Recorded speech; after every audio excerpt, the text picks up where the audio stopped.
meeting you right where you are on your foster care journey. This is the Forgotten Podcast. Hello and welcome to the Forgotten Podcast. I'm your host, Jamie Cabe, and I am so happy to be with you. If you are part of the foster care community, passionate about serving, or simply interested in learning more, we are here for you. In every episode of this podcast, you will hear stories from men and women who have experienced foster care to one degree or another. They may have grown up in the system, are caseworkers, foster parents, or others who are here to bring you hope or encouragement. If you enjoy this podcast, please subscribe and share it with a friend. And remember, you are not alone. I hope you enjoy the Forgotten Podcast. All right. Well, Peter, oh my goodness, this is so fun for me to have you on the show. I am here speaking with my good friend, Peter Mutabazi. And actually, we had never met until very recently at the Replanted conference and became fast friends. Right? Yes. I think you're my friend, but I really believe you think I'm your friend too. Yes, you're my friend. It's one of those that you meet someone, you're like, I feel like I've known you for about 10 years. And really, that was a joy. Totally. Yeah. And we were just reminiscing right before we started recording. We got to go out to dinner with a couple other of our really good friends, and we just had the best time. We laughed. We laughed till our stomachs hurt, and we talked about real life. It was just so refreshing. It was. And I think I got counseling, I got fellowship, I got so much during that time for sure. Yeah, me too. Totally. Well, cool. I am so excited to have you on this show. I know many of our listeners will know who you are. You're known as Foster Dad Flipper on Instagram. And you are also the author of a book called Now I Am Known. And your byline of the book is How a Street Kid, Now Foster Dad, Found Acceptance and True Worth. Did I get that right? Yes, you got it right. I am excited to share your story with our listeners. And I really want to just jump right in. And I guess maybe before we jump right in, tell us how many kids you are fostering right now. Right now, I have 4. I've adopted 1, and I'm about to get another one tomorrow. I know. Oh my goodness. Are you nervous? I'm nervous having a 12-month baby. My other kids are 3, 6, 7, 16, and 18. So a 12-month baby seems like 5 people in one. Right. And for those who don't know, you're also a single foster dad. And so there's a whole new element there. Absolutely. I go it solo. Yeah. Yes. Man. Well, Peter, let's go way back, okay? Let's go back to your story. You're living in Uganda. I remember when I first heard about you before we met, but I already felt a connection because one of my children, my Friday, was born in Uganda. So I felt that connection right away. And then, like we said, when we met, it was like we've known each other for a long time. So, but take us back to your experience in Uganda, wherever you want to start. Well, absolutely. Well, I'll take you back to my childhood. Growing up, I grew up in a place where life was miserable in every shape, form you could imagine. Grew up in a place where no one ever told me to dream. Grew up in a place where I didn't have a name until when I was 2 years old. And reasons were for every 100 children were born, 60 would die before the age of 2. So think about most moms, they're like, I love my child, but giving them a name means I'll be attached, but I'm not sure they will make it. And so that was me. At the age of 2, my mom named me a gift given to us by God. But everyone was poor. There wasn't enough food. Life was really a scramble every day, so there was no really glimpse of hope you could see around us, even at home. And then at the age of 4, I began to realize that I had the most abusive dad at home. So outside poverty was coming, but also inside our home was just so miserable, that we could never eat if dad was there. I never talked to my dad since I was little face to face because we were scared of him. And that's all I knew. So for me as a little, boy, I don't know, life was just like, to be honest, I think my prayer was, I wish I didn't have to wake up and see it again, because today was hard enough and I didn't want to see it tomorrow. And that went on until the age of 10, you know. At 10, I thought, you know, I think as you grow older, you get to experience abuse in a different way. And I think I was a little bit more helpless, you know, especially I could not protect my mom or my siblings. So I thought, look, this guy's going to kill me anyway, so I'm going to run away. So I'd never been 20 miles away. And I ran away, as you know, ended up 500 kilometers away and became a street kid. And yes, we'll get to that. But as a kid, you know, think about, like, I went to fetch water 3 to 5 miles away every day. You know, think about that. You walk 3. How do you come back? And sometimes there was no food, or you go to beating. So for me, you know, from a very early age, there wasn't really any day or any time or anything that showed me there was a little glimpse of hope. And I think that's what I'd given up at that point.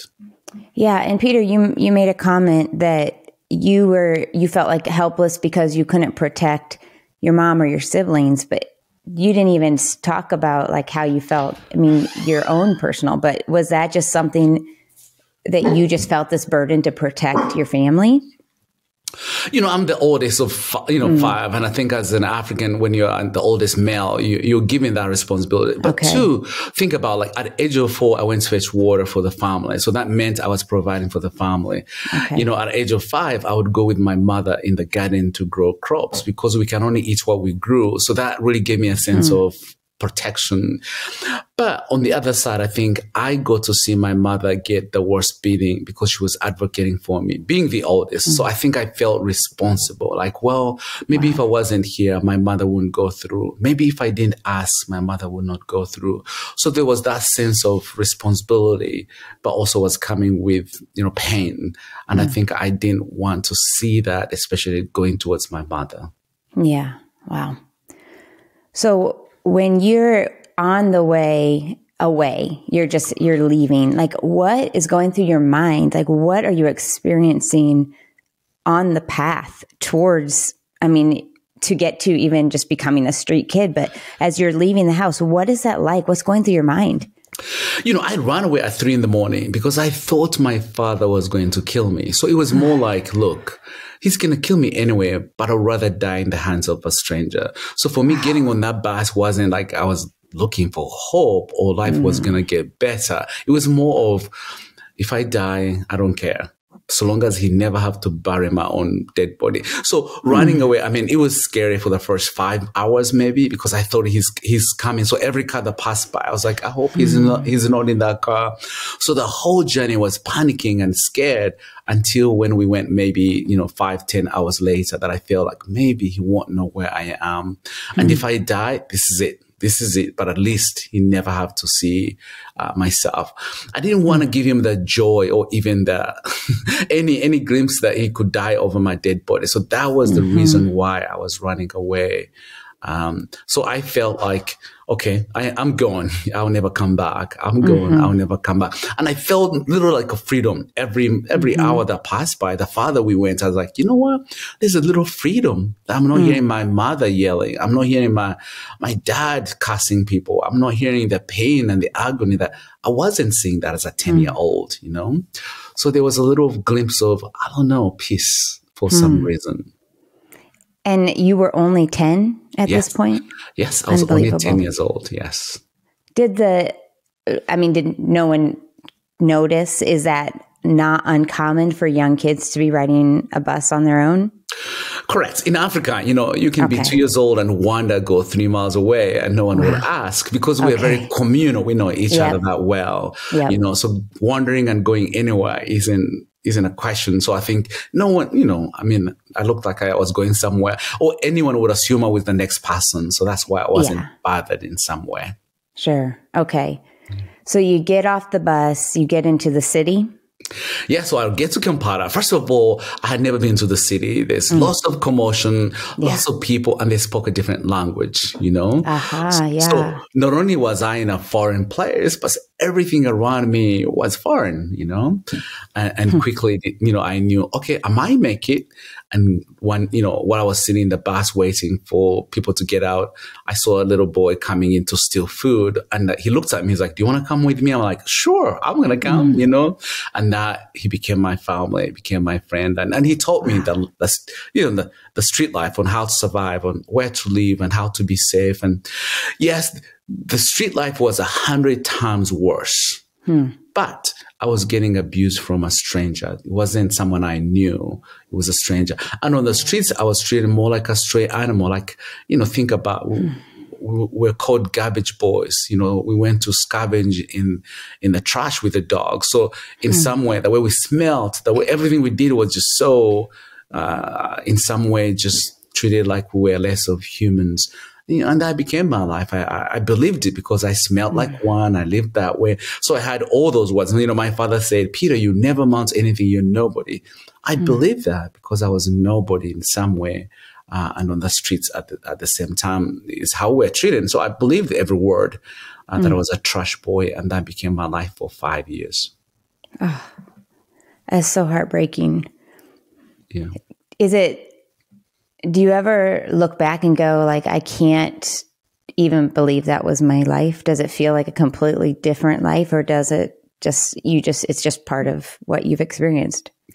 I think it's part of my life, and it humbles me. Like, every time I walk in my house and open that fridge or go to the pantry, I'm like, wow, I can pick food. I don't have to worry where it's going to come from or go steal it, So I think sometimes I look back and I'm like, God, how did I, there's moving stage to stage, but being a trash boy to living in the United States, and you have your own home and you have a place to sleep, you can call your own. It's a whole different way on how I look at God's blessings in so many ways. And you made a comment that you were still getting abused, but Correct. It was easier in some way, or better. Or how did you say it? Something, it was different than being abused by your family. It wasn't you're correct. It wasn't as hurtful because these people I didn't know, If people use me sexually, well, what could I do? If people use me, beating me, well, they don't know me. If they threw things at me, if they called me names, well, they don't know me, or there's no sense why they should treat me better, So it was bad, but there were strangers. And I think I had learned a way on how to separate the two, or to protect my innermost. Protect yourself. Yes, I knew, okay, internally you can say whatever you want to say, but inside I will not let you in. But physically you can harm me, but I will not let you go beyond that. And as a kid, I think that's how I learned how to protect myself. Yeah. So where you obviously said you were there for 5 years, so something started to happen that got you out of that life. What was that? Talk us through kind of where hope started to come forth. Right. Well, there wasn't hope really for 5 years, but as a street kid, I think we had learned how to survive, to be important to the society, or to be used in an easy way. So stealing was easier while you're helping, So one day I was, I saw a man who was wearing khakis and glasses. I thought, there's my target. So I followed him. So finally he bought whatever he was buying, and I carried it. He's like, put my foot down. I was like, oh, okay, I want to help you. But he said, hey, what's your name? And I think that really shocked me, that he wanted to know my name, because I had lived on the streets for almost 4 years and no one had ever bothered to ask me, what is your name? So for him, asking me my name shocked me, but also scared me, because for everyone who was kind was also abusive at the same time. So kindness didn't mean, oh, this person is nice. It was more run for your life, you know? So he let me carry the stuff, and finally he gave me something to eat, and he left. I didn't really think of anything, he left. And then I saw him the next week. I was like, wait a minute. I saw him the fourth time I kind of knew the pattern. Like, wait a minute. On this day, I don't have to be a thief. On this day, someone gets to know me by my name. On this day, I get to feel I'm human. On this day, this stranger comes in my city and gets me to give me the glimpse of, there's there's me that I didn't know there was, and he fed me for 1.5 years. And one day he said, "Hey, Peter, if you have an opportunity to go to school, would you love to go to school?" I literally laughed. I said, "You gotta be kidding me." Well, I'm a thief. Well, I was told I would never amount to anything. Well, I am nobody. So no.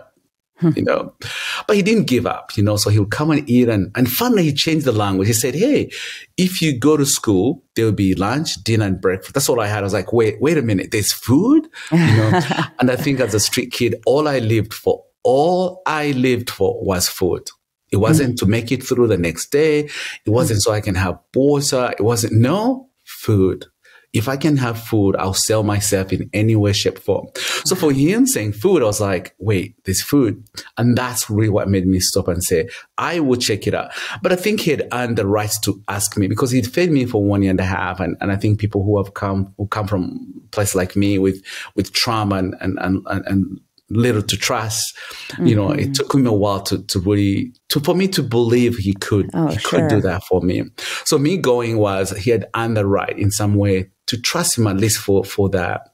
But I didn't trust him. I told my street kids, I said, "Hey, if you don't see me tomorrow and you see this man again, kill him, because that means that he killed me." Jamie, that's what I thought. That's what I thought he's going to kill me. But if he comes back, my street family should punch him as well, So even going for that food, I was still hesitant. Like, I might not make it, but I'll try it anyway. Wow. And sure enough, I got to go to school, and then there was food, which shocked me. And then I waited for the next meal and the next meal and the next meal. And I think in the process of, next meal, I figured out, okay, wait a minute, I can begin dreaming about maybe spending another day here. So maybe spending 2 days here, because my behaviors began to change because I had words of affirmation that I mattered, that I was somebody. But also I think because there was one thing I always wanted right in front of me, I did everything to make sure I can still get that food. And that was food.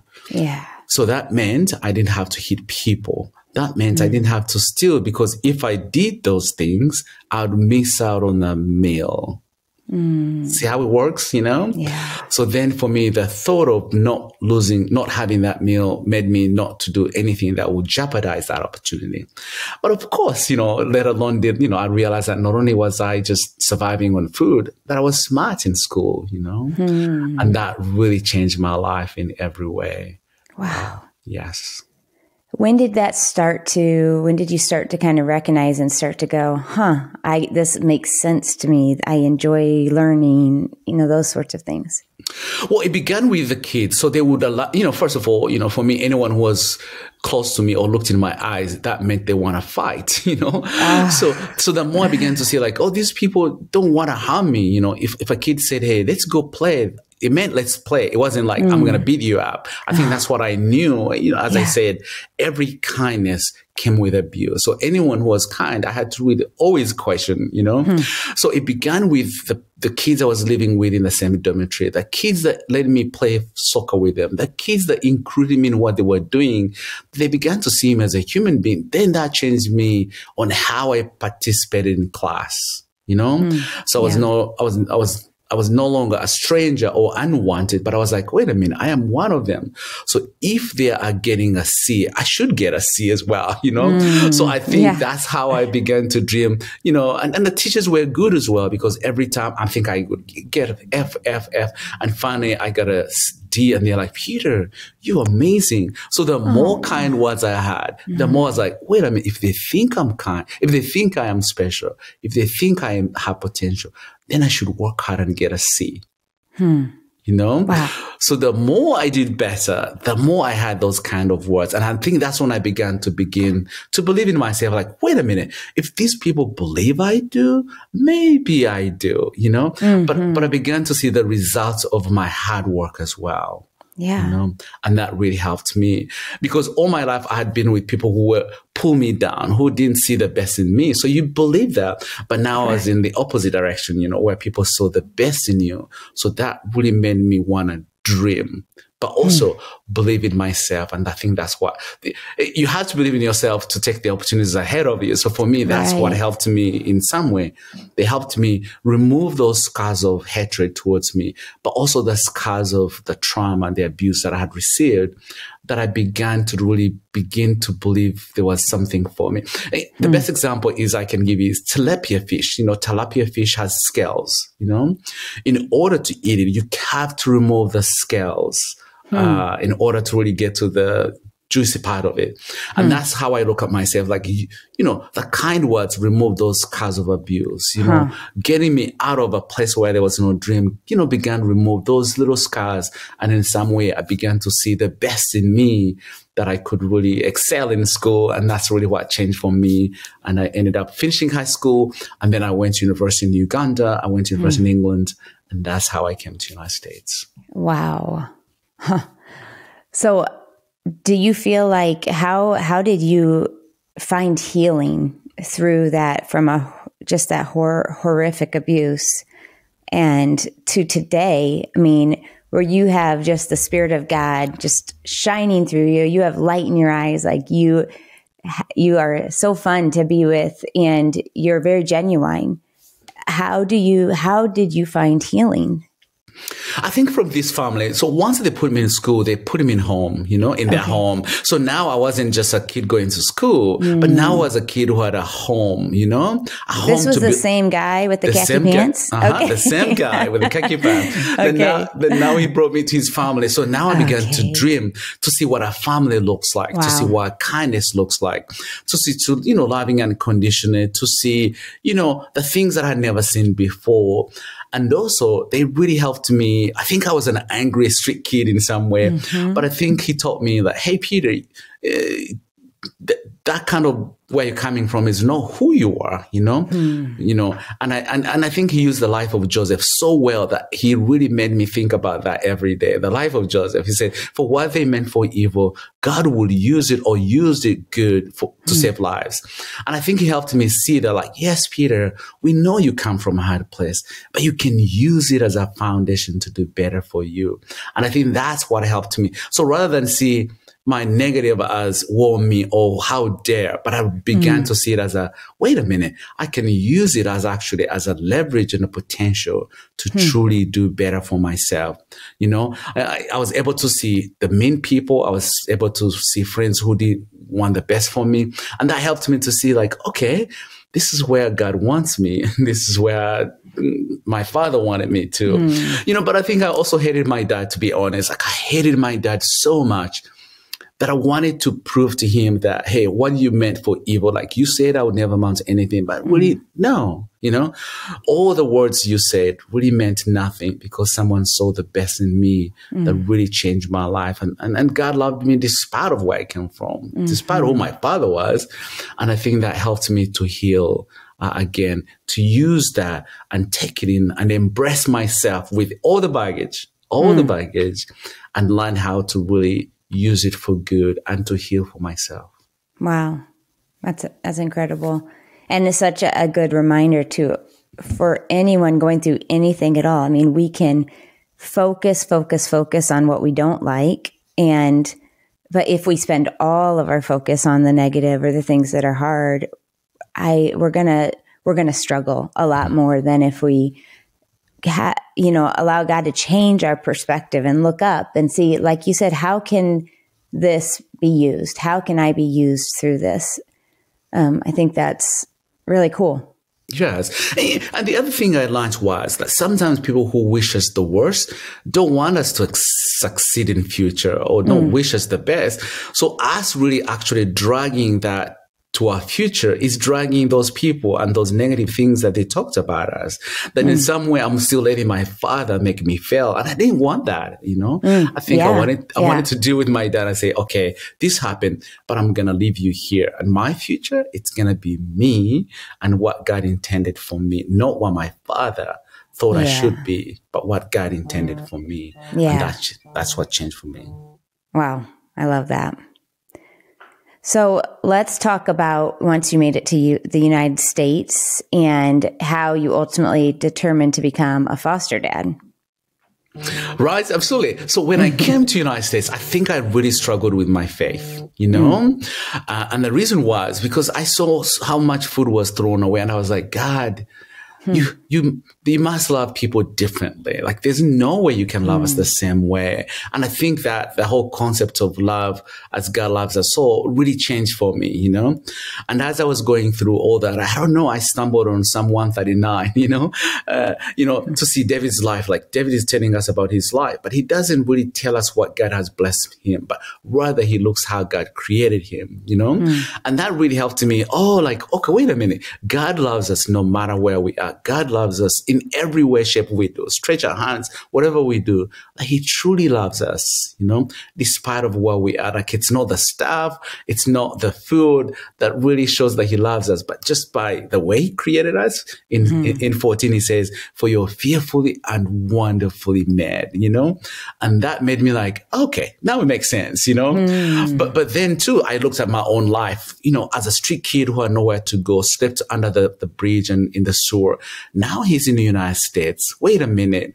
I have so much to give and so much to share. Again, Luke 12:48, to whom much is given, much is required. I felt God had given me $1 billion,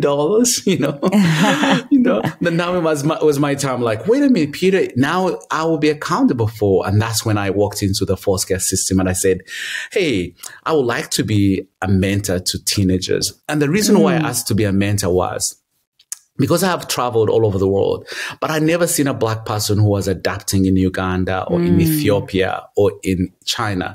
They've always been white, Caucasian, married. So I thought I don't qualify, but just how I look, But while in Ethiopia, I had asked someone, I said, hey, is there a way I could also adopt? They said, well, are you married? Are you an American or European? I said, I am none of those, Wow. And they said, no, you have to be married or single female. But as a male, you cannot. Wow. So I knew that's when I went in the care. I was like, can I mentor? Because I knew they wouldn't, I didn't qualify. And the social worker looked at me and said, hey, have you ever thought of being a foster? I was like, yes, I have, but I don't qualify. She's like, why so? I said, I'm single. Well, I didn't say the other parts, And she's like, no, you can be a foster parent. Literally, I said, where are the paperwork that I can sign up? So I know you're not lying. I literally, this was on Monday and I began my licensing, journey on Thursday. That's how desperate I wanted to. You were ready.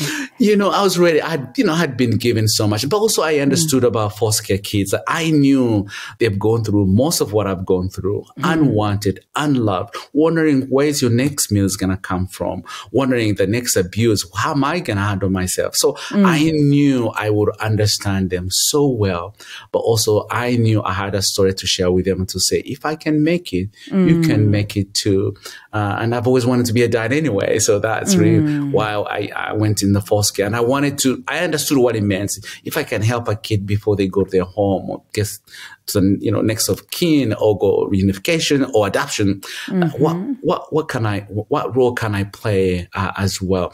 But also I think I wanted to change the narrative. I believe the lie that I had to be the other, in order to, that I wanted to show others that if you're thinking like I was, don't believe in those lies, But also I've had a stereotype about Black men, like, Black men, we're not good dads. So I wanted to show that I can truly be a good dad to kids who don't even look like me, that I can truly be a good dad. The other part is the racial problem. Like, I think I'm not into protesting, but I wanted to live a life of protest. That if I can love my kids, they don't look like me, but yet God can give us or make us a family, that people should treat each other the same way, have same empathy as I do for my family.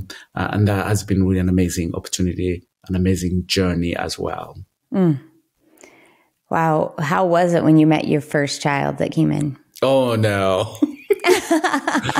Jimmy. So it's one of those where you prepare and then all of a sudden you get a phone call. They usually tell you, I think I got my letter like on in the morning and they said, stay with your phone. We're going to call you any minute. And I couldn't sleep. I was just like, a phone call, and there was a phone call, and they called me, and there's a little boy coming, and so I waited, and he walked in. This was the blondest kid I've ever seen. So I was like, I think you're at the wrong house. They're like, no, Peter, this is your child. I was like, oh, okay.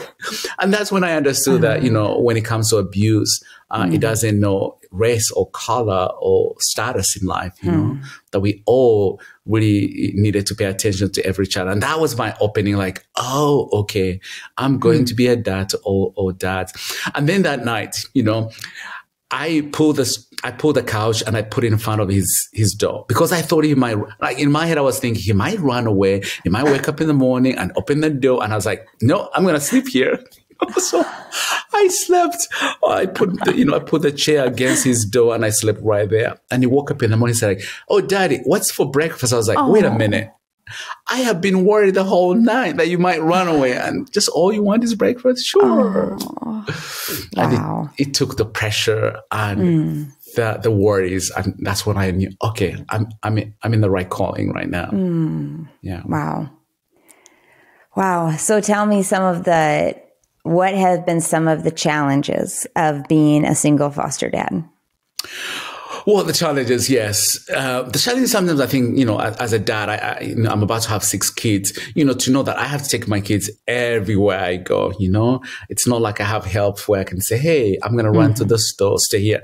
My 2 teenagers can stay because they're 16 and 17, but my other little ones, they have to go with me, everywhere, The other part, I think sometimes, dealing with, kids from, hard places is I don't have someone to bounce what I'm thinking about. Like, hey, the kid just did this. What do you think that was? Or what should I do?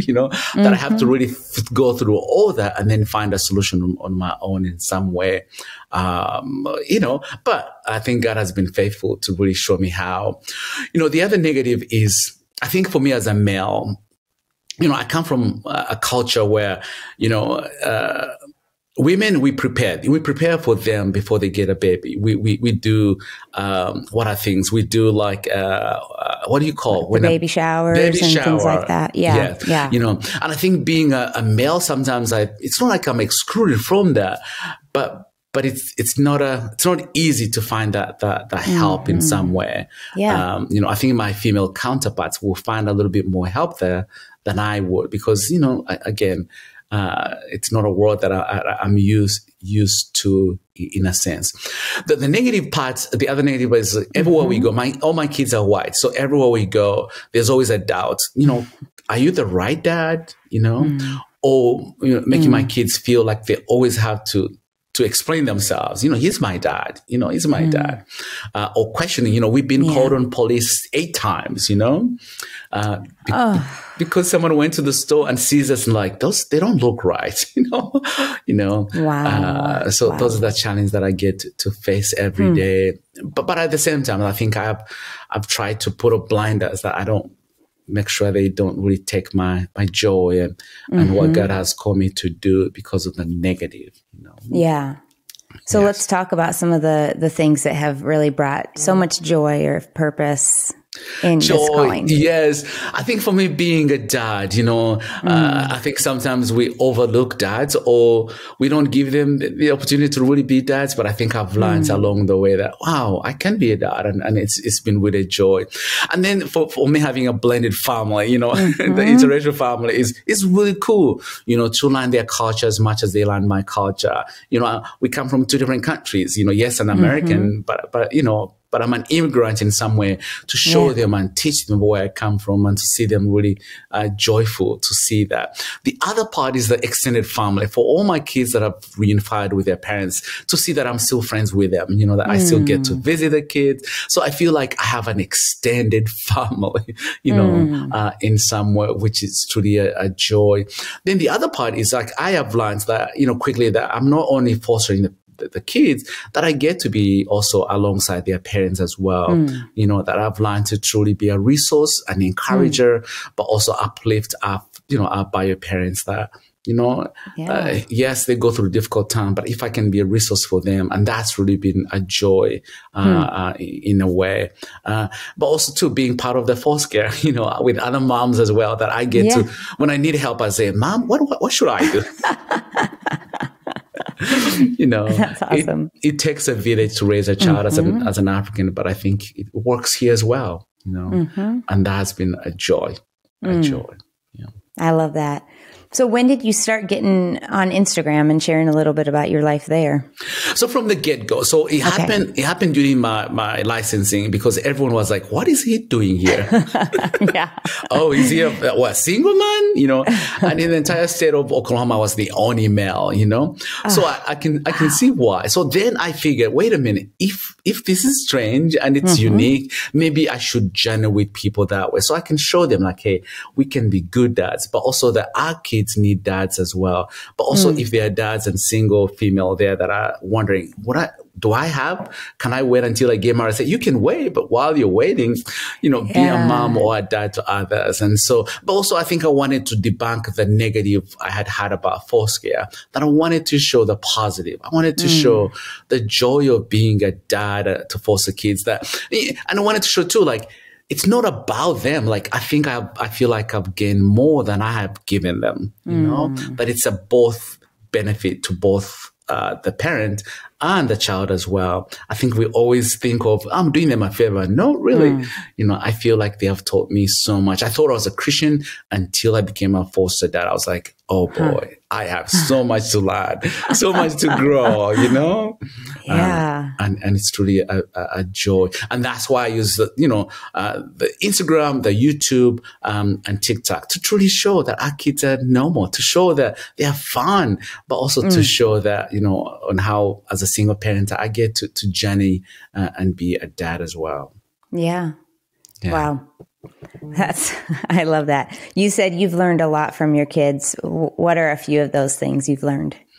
Well, the things I've learned, I think, to most of us, we go through a traumatic life event and we think I am healed, I'm covered, or in my case, I feel like I've thrown the key away, and they've helped me revisit those areas that I had not visited, to revisit the areas that I thought I had overcome, but I needed help as well, that I can see just the joy, to do it in a good way, in a positive way. But also too, my kids, I think I take them to counseling, I go learning on how best I can be a dad. Sure. But I figured out like I am learning for myself, Yeah. Those TBR, programs and they're for me, because the more I can learn about myself, the more I can learn about my trauma, the best I can be a dad to kids from that place, So yes, they've helped me heal. But also see the value. I think sometimes, as a single man, when, single female, you're at 40, you're like, do I really have a purpose in life? That they've truly shown me like, I have a purpose in life, I would like to force them more if possible and adopt more kids and then still be an advocate for kids. And this is just a start. Yeah. Wow. Peter, you also mentioned about how you felt like, your relationship with Christ has just changed. You said you thought you were Christian before and you've learned so much. How have you experienced Jesus more through foster care? I think as a single parent, as a single guy, I remembered I needed God's grace. I don't know when I encountered someone at the airport that was mean, but now it's like every day, like literally to know that I need his grace and I need his mercy and I need forgiveness literally every hour because I mess up as a dad, I forget. And my kids, I think, really helped me on how much I need that from God, and to depend on him. Also, our kids come from hard places and I cannot heal them. Their pain they go through that I can't take away. But what I can do is trust them to God and pray that he will heal them. But my place is to provide a safe place for them to do so. And that has really helped me to rely on God. And, that's not my job to take off their baggage, but that's God's job to do so. And that really has really taught me, sacrifice, I think I understood sacrifice as, I don't know, help someone for one day and that's a sacrifice, But I've seen how God has sacrificed his life for me every day, that I ought to do the same for my kids. Loving unconditional is really, really hard, but truly going to God and, to the Lord who did love me unconditionally, and to see that, say, if God could forgive me every day and love me unconditionally, I should do the same for my kids, and I think I'm more in that place of seeking God and being humbled often than I did before, I think that's the joy and humble too.